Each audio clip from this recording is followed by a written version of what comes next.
मेरे साथ बोलिए, भारत माता की। मंच पर उपस्थित तमिलनाडु भारतीय जनता पार्टी के अध्यक्ष नयनार नागेंद्र जी, हमारे यशस्वी पूर्व अध्यक्ष श्री के अन्नामलाई जी,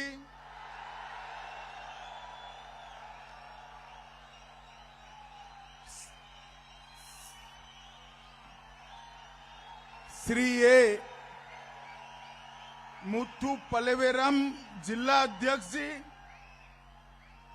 डॉक्टर पी सुधाकर रेड्डी सह प्रभारी तमिलनाडु, अरविंद मेनन राष्ट्रीय सचिव, श्री पोन राधाकृष्णन पूर्व सांसद, श्री एम.आर. गांधी, आगे आओ गांधी, जोर से ताली बजाओ गांधी जी के लिए, வேகமா கை தட்டுங்க. श्री एम.आर. गांधी विधायक, डॉक्टर तमिलसाई जी, श्रीमती वानथी श्रीनिवासन, श्री आर शरद कुमार जी, और आज इस विशाल कार्यकर्ता सम्मेलन में तमिलनाडु की 4 सीटों से आए हुए मेरे बूथ के सभी कार्यकर्ता, भारतीय जनता पार्टी के सभी मालिकों को मैं प्रणाम करता हूं. மேடையில் வீட்டிற்கும் அனைத்து தலைவர்களையும் வணங்கி வரவேற்று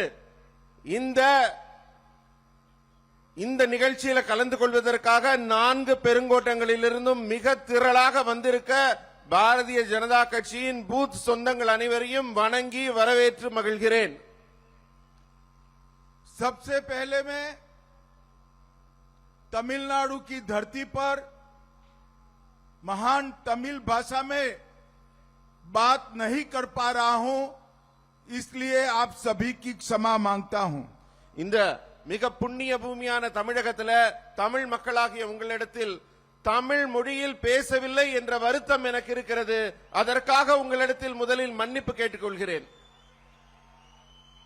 यह भूमि वीरता, संस्कृति और अनुग्रह की भूमि है.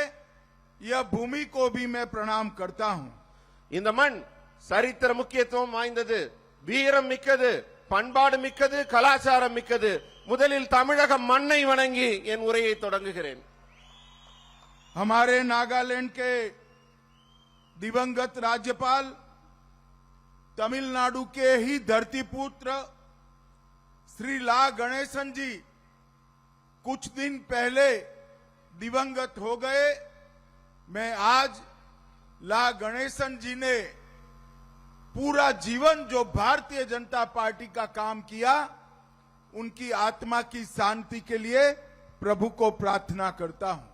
தமிழக மண்ணை சேர்ந்த ஒரு மாமனிதர் நாகாலாந்தின் ஆளுநராக பதவியில் இருக்கும்போது திடீரென்று இறைவனடி சேர்ந்து விட்டார்.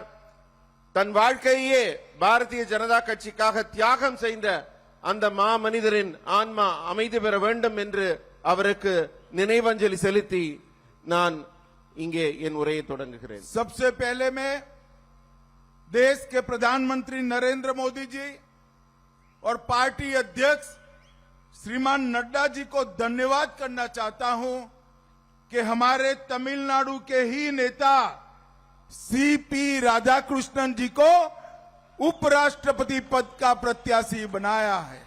நான் முதல்ல பாரத பிரதமர் திரு நரேந்திர மோடி அவர்களுக்கும் தேசிய தலைவர் திரு நட்டா அவர்களுக்கும் எனது மனமார்ந்த நன்றியை தெரிவித்துக் கொள்கிறேன். ஏனென்றால் இந்த மண்ணை சேர்ந்த தமிழரான சிபி ராதாகிருஷ்ணன் அவர்களை நாட்டின் மிக உயரிய பொறுப்பான துணை ஜனாதிபதியாக முன்னிறுத்தி இருக்கிறார். मैं तमिलनाडु की जनता को भी ये बताने आया हूं कि अब राज्यसभा में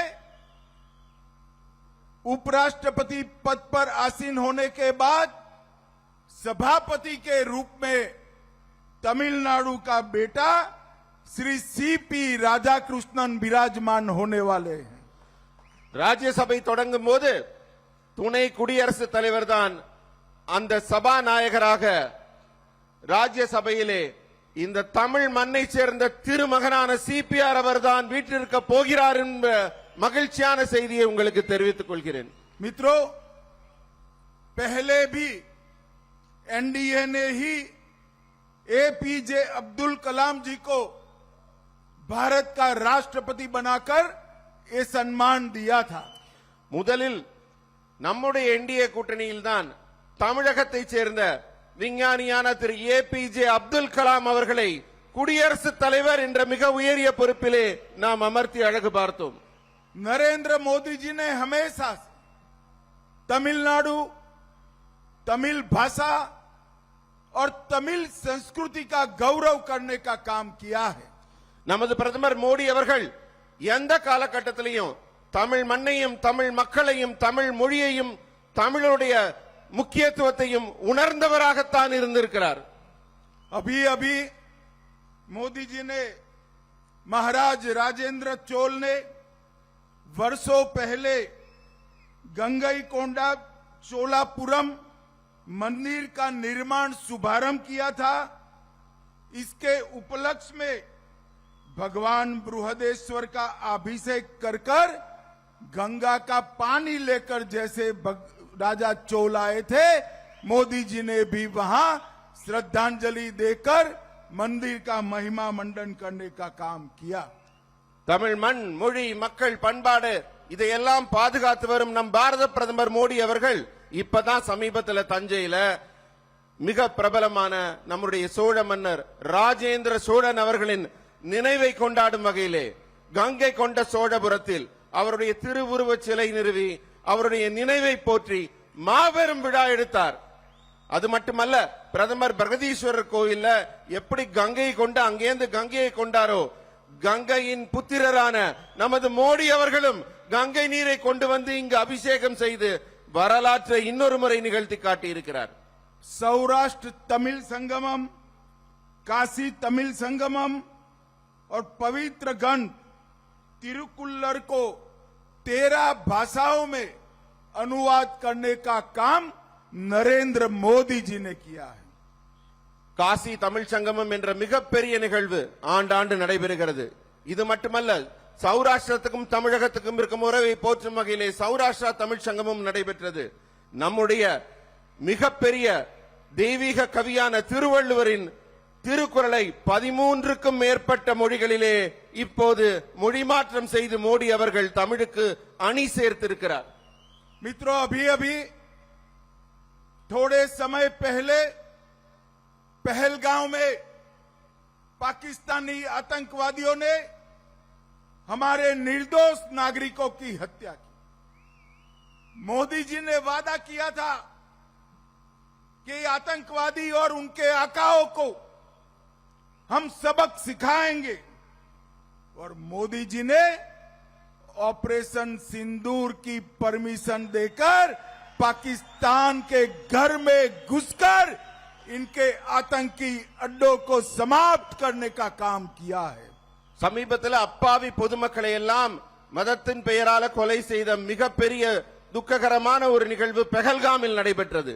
அப்போது நமது பாரத பிரதமர் மோடி அவர்கள் இந்த தீவிரவாத தாக்குதலை வேரோடு அழிப்போம் என்று சபதம் பூண்டு பாகிஸ்தானில் இருந்து செயல்பட்ட ஒவ்வொரு தீவிரவாதியின் வீட்டில் புகுந்தும் தாக்கி அவர்களை அழித்து ஆபரேஷன் சிந்தூர் மூலம் சாதனை படைத்திருக்கிறார். और मित्रों, ऑपरेशन सिंदूर ने आतंकवादियों के अड्डों को और उनके आकाओं को समाप्त किया, और ऑपरेशन महादेव ने ये तीनों आतंकवादियों को समाप्त कर कर हमारे नागरिकों का बदला लेने का काम किया. ஆபரேஷன் சிந்தூர் மூலம் தீவிரவாதத்தின் முதுகெலும்பையே முறித்து காட்டினார் நமது மோடி அவர்கள். ஆபரேஷன் மகாதேவ் நடவடிக்கையின் மூலம் எந்த நபர்கள் அந்த தாக்குதலில் ஈடுபட்டார்களோ அவர்களை கண்டறிந்து அவர்கள் அழிக்கப்பட்டார்கள்.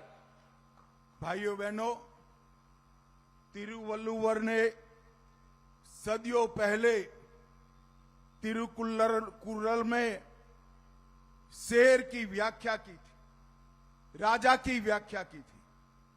वही राजा होता है जिसके पास सेना, प्रेम करने वाली प्रजा, धन, मजबूत सहयोगी और शक्तिशाली किले होते हैं। नरेंद्र मोदी जी आज तिरुवल्लुवर की वो राजा की व्याख्या को जमीन पर उतारने में सफल हुए हैं। மோடி அவர்கள் நம்ம தெய்வ புலவர் திருவள்ளுவர் அவர்கள் நல்லாட்சி என்பது எது என்பதை விளக்கும் வகையில் ஒரு அருமையான திருக்குறளை கூறியிருக்கிறார். ஒரு நல்ல மன்னன் என்பவன் அருமையான குடிமக்கள், வலிமையான சேனை, அருமையான ஒரு விளை நிலம், அருமையான மக்கள், இந்த நான்கையும் கொண்டு விளங்க வேண்டும் என்ற அந்த குறளின் ஒவ்வொரு பொருளையும் உணர்ந்தவராக அந்த குறளின் வழி நின்று தன் ஆட்சியை அவர் சிறப்பாக நடத்திக் கொண்டிருக்கிறார். भाइयों बहनों, अभी लोकसभा में मोदी जी ने 130वां कॉन्स्टिट्यूशन अमेंडमेंट बिल रखा। पूरा विपक्ष विरोध करने लगा। क्या है कॉन्स्टिट्यूशन बिल? कोई भी सीएम या प्रधानमंत्री अगर जेल जाता है तो उसके अपने पद से रेजिग्नेशन देना पड़ेगा, इस्तीफा देना पड़ेगा। இப்ப நாடாளுமன்றத்தில் ஒரு மிக முக்கியமான நிகழ்வு நடைபெற்றது. சட்ட முன்வடிவு 1330 எடுத்து வைக்கப்பட்டது. அதை எதிர்க்கட்சிகள் எல்லாம் மிக வன்மையாக கடுமையாக எதிர்த்தன. அந்த சட்டம் என்ன சொல்லுது? எந்த சிஎம்ஓ, பிஎம்ஓ, முதலமைச்சரோ, பிரதம மந்திரியோ யாராக இருந்தாலும் அவர்கள் சிறைக்கு செல்ல வேண்டிய நிலை ஏற்பட்டால் அவர்கள் பதவியில் தொடரக்கூடாது. विपक्ष वाले पूछते हैं क्या जरूरत है ये बिल की? मैं आज कहने आया हूं, डीएमके के वरिष्ठ मंत्री के पोनमुडी जी और सेंथिल बालाजी 8-8 महीने तक जेल में रहे, इस्तीफा नहीं दिया। मुझे बताइए, जेल में रहकर सरकार चला सकते हैं क्या? அதாவது நாடாளுமன்றத்தில் எதிர்க்கட்சிகள் எல்லாம் குதிக்கிறாங்க, துள்ளி குதிக்கிறாங்க, இப்படி ஒரு சட்டம் வரக்கூடாதுன்னு. நான் நேரடியாக கேட்கிறேன், தமிழகத்தின் அமைச்சர்களாக இருக்கிற பொன்முடியாக இருக்கட்டும், செந்தில் பாலாஜியாக இருக்கட்டும், ஒருவர் 8 மாதத்துக்கு மேலேயும் இன்னொரு மிக பல மாதங்களும் சிறையில் இருந்திருக்கிறாங்க. ஆனால் சிறையில் இருப்பவர்கள் ஆட்சியாளர்களாக இருக்க முடியுமா? जरा जोर से बोलिए, जेल में रहकर सरकार चलानी चाहिए क्या? ஜெயில இருந்துகிட்டே ஆட்சி நடத்தணுமா? ये डीएमके वाले 130वें कॉन्स्टिट्यूशन अमेंडमेंट बिल को ब्लैक बिल कहते हैं। अरे स्टालिन बाबू, ये बिल को ब्लैक बिल कहने का आपको कोई अधिकार नहीं है, क्योंकि आप तो ब्लैक डीड करने वाले मुख्यमंत्री हो, काले काम करने वाले मुख्यमंत्री हो। நான் ஸ்டாலின் அவர்களுக்கு சொல்லிக் கொள்கிறேன், 130வது சட்ட முன்வடிவை கடுமையாக எதிர்க்கிறீர்கள். அது எந்த அளவுக்கு சொல்ல போறாருன்னா கருப்பு சட்டம்னு ஸ்டாலின் அவர்கள் சொல்றார். நான் சொல்றேன், ஐயா, கருப்பு சட்டம் சொல்றதுக்கு உங்களுக்கு எந்த அதிகாரமும் இல்லை. ஏன்னா நீங்க இருட்டு நடவடிக்கையில, கருப்பு நடவடிக்கையில ஈடுபடுபவர், உங்களுக்கு அதை சொல்ல எந்த உரிமையும் இல்லை. भाइयों बहनों, आने वाले दिनों में तमिलनाडु में बीजेपी, एआईडीएमके और एनडीए के साथियों की सरकार बनने जा रही है। அன்பான சகோதர சகோதரிகளே, வருங்காலத்துல நம்ம பிஜேபி, ஏஐடிஎம்கே இவர்கள் கூட்டணியில் இருக்க என்டிஏயின் ஆட்சிதான் அமைய இருக்கிறது. ये डीएमके सरकार पूरे देश में सबसे करप्ट सरकार है। இந்திய நாட்டிலேயே மிக பெரிய ஊழலாட்சி என்றால் இங்கு நடைபெற்றுக் கொண்டிருக்கிற திமுக ஆட்சிதான். इन्होंने ढेर सारे घोटाले किए हैं। இவங்க ஏராளமான ஊழல்களை இன்னும் தொடர்ந்து செய்து கொண்டே இருக்கிறார்கள். TASMAC scam, sand mining scam, BGR scam, ELT infrastructure scam, transport department का स्कैम, नोबल स्टील का scam, nutrition kit scam, free धोती scam, cash for job scam, red sand smuggling scam और मनरेगा में गरीब तमिल भाइयों बहनों का पैसा भी ये डीएमके एंड कंपनी खा गई। இந்த திமுக அரசு ஊழல் பட்டியல சொன்னா நீண்டுகிட்டே போகும். டாஸ்மாக் ஊழல், பிஜிஎம் ஊழல், எல்காட் ஊழல், டிரான்ஸ்போர்ட்ல ஊழல், சாண்ட் மைனிங்ல ஊழல், அதுக்கப்புறம் இன்னும் சொல்ல போனா இலவச வேட்டி சேலை கொடுக்கறதுல ஊழல், கேஷ் ஃபார் வேலை கொடுக்கறதுக்கு பணம் வாங்குறதுல ஊழல், சிவப்பு மண் ரெட் சாண்ட் திருடுறாங்க. எல்லாத்துக்கும் மேல ஏழை மக்கள் சம்பாதிக்கிற மன்ரேகா ஸ்கீம்ல கூட அவங்க ஊழல் செய்து அவங்க ஊழலின் உச்சத்தை தொட்டு கொண்டிருக்கிறார்கள். आज यहां पर दक्षिण तमिलनाडु के 28 विधानसभा क्षेत्र के 7,987 बूथों के 25,000 से ज्यादा कार्यकर्ताओं का सम्मेलन है। मैं आप सबके सामने कहने आया हूं कि 2024 के लोकसभा में हमारे एनडीए गठबंधन को 18% वोट शेयर मिला था। நண்பர்களே, இன்னைக்கு கிட்டத்தட்ட 7,980 பூத்துகளுக்கு மேலிருந்து 25,000 பேர் பூத்துல இருந்து வந்திருக்கீங்க. இங்க உங்களுக்கு எல்லாம் சொல்லிக் கொள்கிறேன், கடந்த சட்டமன்ற தேர்தல்ல நம்ம 18% மேல வாக்குகள் வாங்கி இருந்தோம். और हमारे साथी एआईडीएमके को 21% वोट मिला था। நம்ம கூட்டணியான ஏஐடிஎம்கே 21% வாக்குகள் வாங்கி இருந்தார்கள்.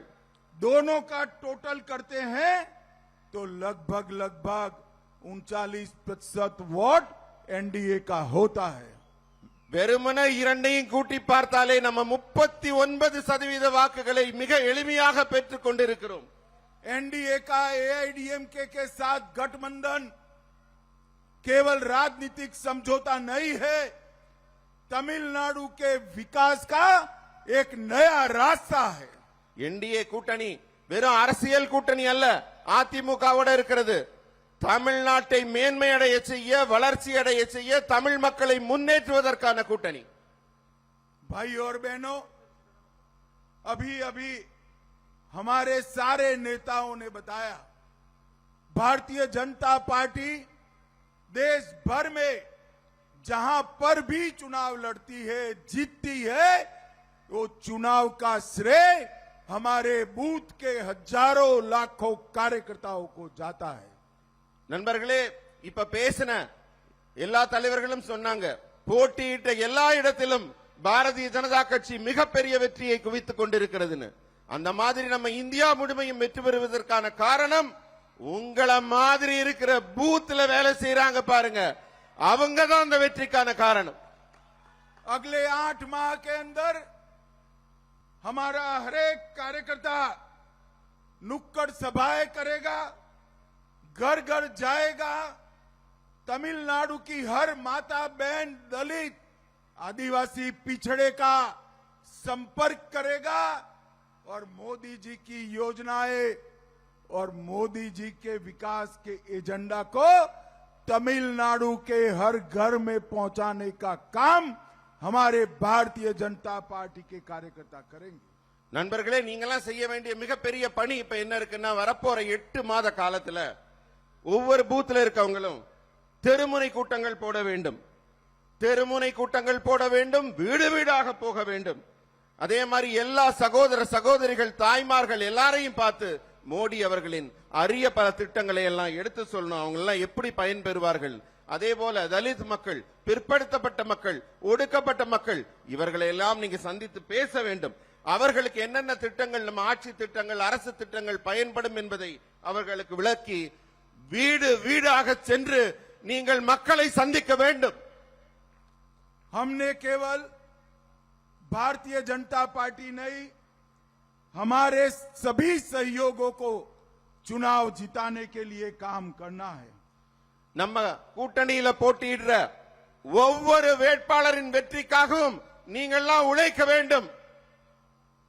भाइयों बहनों, ये इंडी अलायंस वाले न तमिलनाडु का भला कर सकते हैं, न देश का भला कर सकते। स्टालिन जी का एक ही एजेंडा है, अपने बेटे को मुख्यमंत्री बनाना। और सोनिया गांधी का भी एक ही एजेंडा है, अपने बेटे को प्रधानमंत्री बनाना। मगर मैं दोनों को कहना चाहता हूं, ना राहुल गांधी प्रधानमंत्री बन सकते हैं, ना उदयनिधि मुख्यमंत्री बन सकते हैं। दोनों जगह एनडीए का विजय निश्चित है, मोदी जी का विजय निश्चित है। நண்பர்களே, இந்த இந்தி கூட்டணிக்காரங்கெல்லாம் ஒரு கனவு கண்டு கொண்டு இருக்கிறாங்க. வரப்போற தேர்தல்ல அவங்க ரெண்டு கட்சிக்கும் இந்தி கூட்டணியில திமுகவோட ஒரே லட்சியம் என்னவென்றால் உதயநிதி ஸ்டாலினை சிஎம் ஆக்கணும். சோனியா காந்தி அவர்களுக்கு ஒரே ஒரு லட்சியம் என்னவென்றால் ராகுல் காந்தியை பிஎம் ஆக்கணும். ஆனா நான் சொல்லிக் கொள்கிறேன், ஒரு நாளும் உதயநிதி சிஎம் ஆகப்போவதில்லை, முதல்வராக வர முடியாது. ராகுல் காந்தி அதே போல பிரதமராக வர முடியாது. அந்த இடத்திலெல்லாம் என்டிஏ கூட்டணி மிகப்பெரிய வெற்றியை குவித்து ஆட்சி அமைக்கும் என்று உறுதி கூறுகிறேன். अभी अभी मोदी जी ने लाल किले से जीएसटी के सुधार की बात की है। मोदी जी के जीएसटी सुधार आने के बाद आम आदमी के उपयोग की काफी चीजों में भयंकर टैक्स कम होने वाला है। தற்போது நம்ம பாரத பிரதமர் மோடி அவர்கள் சமீபத்தில் தில்லி செங்கோட்டையிலிருந்து உரை நிகழ்த்தினார். அப்ப ஜிஎஸ்டி எப்படி எல்லாம் சீரமைக்க போறோம்னாங்க. அந்த கூட்டமும் இப்ப நடந்தது. சாமானிய பொதுமக்கள் பயன்படுத்தும் ஒவ்வொரு பொருளின் விற்பனை வரி ஜிஎஸ்டி மிக பெரிய அளவில் குறைக்கப்பட்டிருக்கிறது என்பதை உங்களுடன் பகிர்ந்து கொள்கிறேன். मोदी जी ने 1 लाख करोड़ रुपए से युवाओं के रोजगार की शुरुआत की है, इसके योजना की घोषणा की है. நம்ம பாரத பிரதமர் மோடி அவர்கள் 1 லட்சம் கோடி திட்ட முதலீட்டில இளைஞர்களுக்கான புதிய வேலை வாய்ப்பு, அதற்கான முன்னேற்றத்திற்கான திட்டங்களை எடுத்திருக்கிறார். देश भर में से घुसपैठियों को चिन्हित करने के लिए high powered demography change mission की रचना भी मोदी जी करने वाले हैं.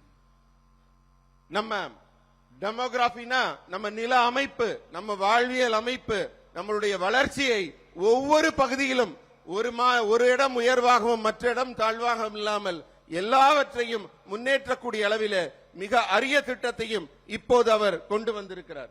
भाइयों बहनों, अंत में मैं इतना ही कहना चाहता हूं, ये 28 विधानसभा के कार्यकर्ता आज यहां है, आप सभी को कहना चाहता हूं, नयनार नागेंद्र जी के नेतृत्व में आने वाले चुनाव में यहां पर तमिलनाडु में एनडीए की सरकार बने, इसका समय आ गया है.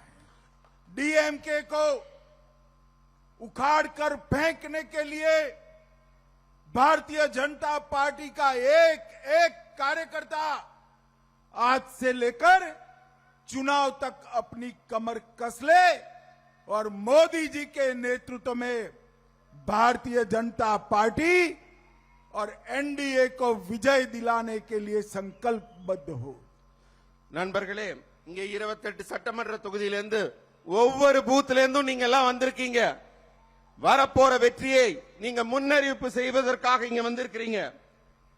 இங்க வரப்போற தேர்தல்ல டிஎம்கேவை வேரோடு பிடுங்கி எறிந்து என்டிஏவின் வெற்றியை அறிவிப்பதற்காக நீங்கள் வந்திருக்கிறீர்கள்.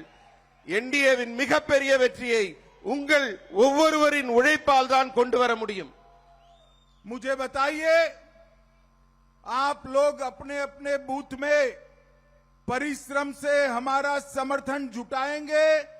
நீங்க எல்லாரும் ஒவ்வொரு பூத்திலையும் உங்களுடைய உழைப்பால் பெரிய வெற்றிக்கான மாற்றத்தை உருவாக்குவீர்களா? சொல்லுங்க பதில். एनडीए सरकार बनाएंगे? என்டிஏ ஆட்சியை உருவாக்குவீங்களா? डीएमके सरकार उखाड़ कर फेंकेंगे? டிஎம்கே ஆட்சியை வேரோடு பிடுங்கி எறிவீர்களா? मोदी जी को विजयी बनाएंगे? மோடி ஜியை வெற்றியாளராக கொண்டாடுவீர்களா? तो मेरे साथ दोनों हाथ उठाइए, उठाइए दोनों हाथ. எல்லாரும் ரெண்டு கையை உயர்த்துங்க, உரக்க சொல்லுங்கள். विजय के संकल्प की मुट्ठी बीजिए வெற்றிக்கான முழக்கத்தை முன்னெடுங்கள் और प्रचंड आवाज से बोलिए भारत माता की ஜெய் वंदे மாதரம் वंदे वंदे। आप सभी का बहुत बहुत धन्यवाद। वणक्कम।